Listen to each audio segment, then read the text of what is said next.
হয়েছে স্বৈরাচারী শেখ হাসিনার ক্ষয়। হাসিনাকে আর এক মুহূর্ত টিকতে দেওয়া যাবে না। যেখানেই পাবেন এদেরকে আপনারা গণধোলাই দিতে শুরু করেন। সশস্ত্র বাহিনী, আবারও বলছি শেষ কথা, জরুরি অবস্থা জারি করে বাঁচতে হলে, দেশকে বাঁচাতে হলে, জনগণকে বাঁচাতে হলে জরুরি অবস্থা জারি করে এখনই ক্ষমতা হাতে নিন। আপনারা সমগ্র সেনা বাহিনীর উপর ভুল বুঝবেন না। যদিও সেনাবাহিনীর দায়িত্ব ছিল জনগণের কাতারে দাঁড়িয়ে আসা, জনগণ এবং দেশকে রক্ষা করা, সেইটা পবিত্র দায়িত্ব হচ্ছে জনগণের।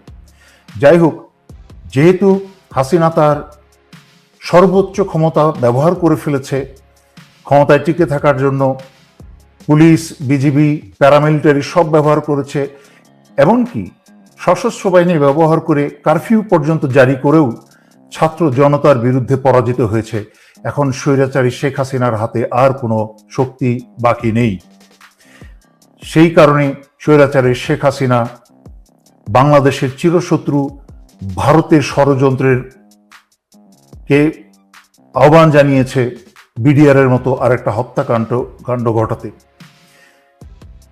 বাংলাদেশ সেনাবাহিনীতে, সেনানিবাসে বা বিভিন্ন কোনো অর্গানাইজেশনে যদি এই ধরনের একটা হত্যাকাণ্ড চালানো যায়, তাহলে ভারতের পরিকল্পনা হচ্ছে বাংলাদেশকে প্রহরী শূন্য করা, বাংলাদেশের সার্বভৌমত্ব এবং স্বাধীনতা রক্ষা করার জন্য আর কোনো প্রহরী বাকি না থাকে।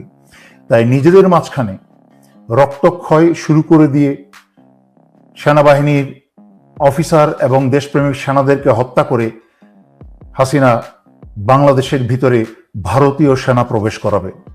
তা 2009 সালে বিডিআর অফিসার হত্যা, সেনা অফিসার হত্যার আগে যেরকম চিঠি বিতরণ হয়েছিল, ঠিক আবার সেই চিঠি বিতরণ শুরু হয়ে গেছে। বিডিআরের সেনা হত্যার আগে সেনা হত্যায় যারা যারা জড়িত ছিল তাদের মাঝখানে সোহেল তাজ অন্যতম। সেই সোহেল তাজ আবার নাটকীয়ভাবে বাংলাদেশে এখন হাজির। কোন দিকে যাচ্ছে?